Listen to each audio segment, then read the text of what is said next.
Hi, Dr. Timur here, and we have another tutorial for you about the rotator cuff muscles. So before we start, let's take a look of the rotator cuff muscles, that where these muscles are, and as you see in this picture, so you know that these are the rotator cuff muscles. So you have to familiarize yourself with the anatomy in this area. So what I'm going to do, I'm just going to go and name a couple of things for you in here. So what you do is, you know that this is the clavicle, this is the humerus, and if you haven't watched our tutorial video about the humerus, you can go and watch that, which is on the page available. And then this bone right here that you see, this is a scapula. So basically rotator cuff muscles originate from scapula and they insert on the humerus. And this anatomy is very important to basically be familiar with. And then I'm just gonna go and talk about the name of these muscles. So these are basically how they insert on the humerus. So their main job, as you see in here, okay, their main job is they form a musculotendinous cuff, like a sleeve, and they hold the head of this humerus in the glenoid fossa, and this is their main job, so it doesn't dislocate. And if we just focus a little bit in this picture, this is very good because it will show everything how it shows. So I'm just going to give you the names and we talk about a couple of mnemonics. First of all, whenever you hear the name rotator cuff muscles, you have to think sits, okay? So I'm just going to put sits like this, and then we're going to start naming things in here. So the first one is Supraspinatus. The second one is Infraspinatus.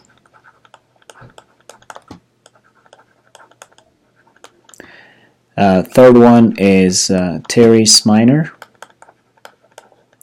and Subscapularis.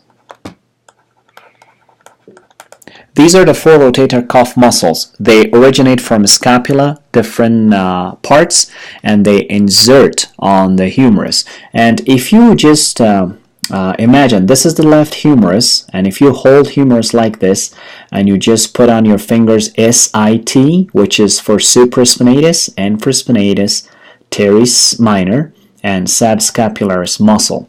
So what are you going to do? You will know the insertions of these muscles very easily. This means that humerus has got two tubercles. One is the greater tubercle and the other one is lesser tubercle. So subscapularis inserts on the lesser tubercle, and the rest three, supraspinatus, infraspinatus, and teres minor, they basically insert on the greater tubercle or tuberosity of the humerus. So what we're going to do is I'm just going to show you how these muscles work. At the same time, please remember sets so you don't forget. I'm just going to clean this whole thing for you, and let's see.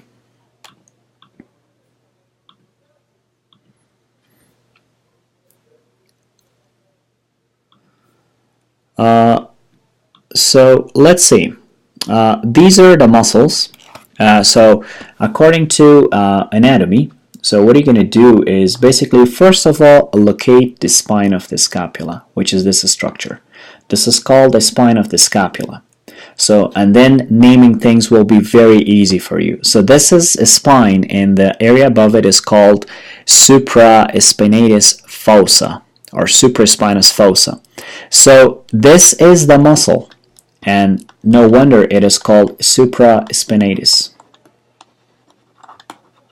Okay, and this one is below the spine, which is the dorsal surface of scapula and originates from the infraspinatus fossa. So that's why the name of this muscle is infraspinatus.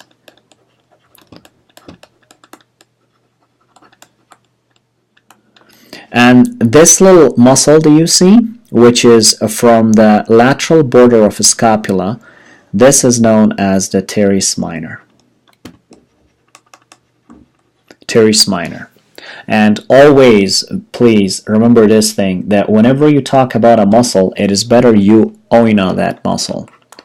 And oina is another little mnemonic for you, is oi na, which means you have to know the origin of the muscle, where does it originate from, insertion, where does it insert.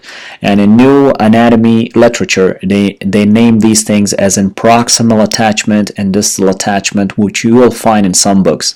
And then the nerve supply is very important in case you want to find out, and all the anatomy questions will be, especially about muscles, will be nerve supplies. And then action, which action does it do? So in case of supraspinatus muscle, we saw that it originates from the supraspinatus fossa, and it inserts on the superior facet of the greater tubercle of humerus. Nerve supply is suprascapular nerve. So that has the same kind of name, suprascapular nerve. Suprascapular nerve. And then main action is abduction of the arm, and abduction basically it assists in the 15 degrees of abduction. So when you abduct your arm, for the first 15 degrees is mainly by supraspinatus, and after that deltoid comes in.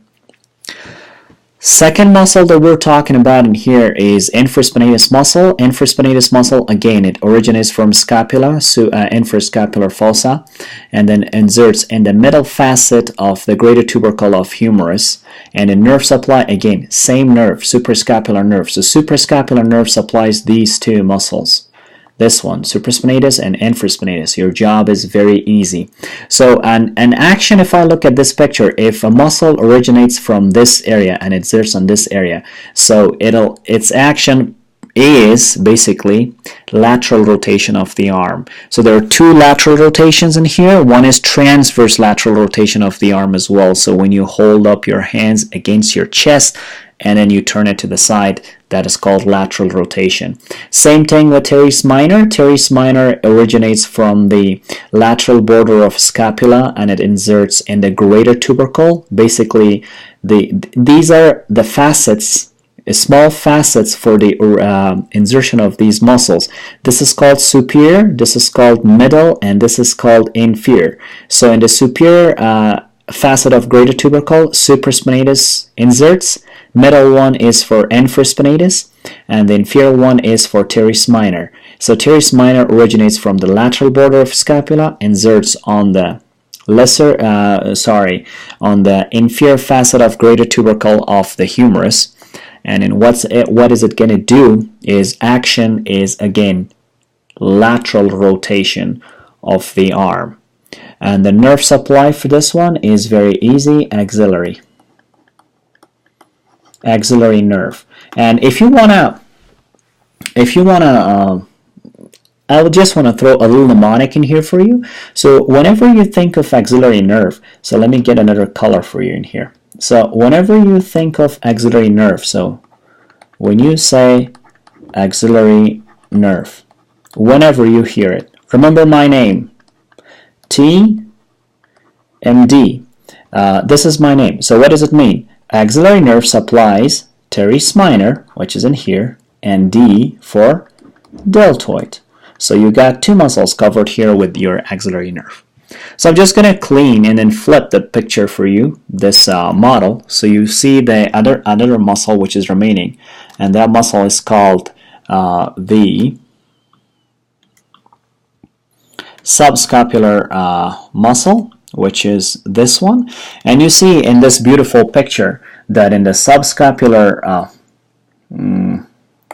area, you see, this is the costal surface of scapula, and this is the subscapularis muscle, and you know it originates from the subscapular fossa, and it inserts in the lesser tuberosity or lesser tubercle of the humerus. So if we oina this one as well, this is very easy. Originates from the subscapular fossa, inserts in the lesser tubercle of the humerus. Nerve supply is this one, upper and lower subscapularis subscapular nerve. Upper and lower subscapular nerve. And its action, this is the main medial rotator. The main medial rotator of the arm. Medial rotator of the arm. This muscle. And I have to mention one more thing. That thing is that all the nerve supply for these muscles are coming from the brachial plexus. And as you know, that very popular brachial plexus, which is located in the axilla, supplies all of these muscles for you. If we talk about the clinical point, you've heard the name of frozen shoulder. If anything happens to these muscles, what will happen? You will have a frozen shoulder, or it'll be also called painful shoulder. You'll see it in painters or people who fall on their outstretched hands, or they move their hands a lot. Like painters. And then you will have pain over the shoulder. So this was rotator cuff muscles, and I would like to review it real quick with you guys. If you want to remember the name of the rotator cuff muscles, just remember sets, and you know the sets will be supraspinatus, supraspinatus muscle, infraspinatus muscle, infraspinatus muscle, and then we have Teres minor, and then another one is Subscapularis muscle. Subscapularis muscle. If we oina real quick these muscles, we know that all of these muscles originate from the scapula and insert on the humerus. Main thing about them, nerve supply is very important. Supraspinatus and infraspinatus are supplied by suprascapular nerve. Teres minor is supplied by the axillary nerve. And then subscapularis muscle is supplied by the upper and lower subscapular nerve. And thank you very much. I hope you learned something.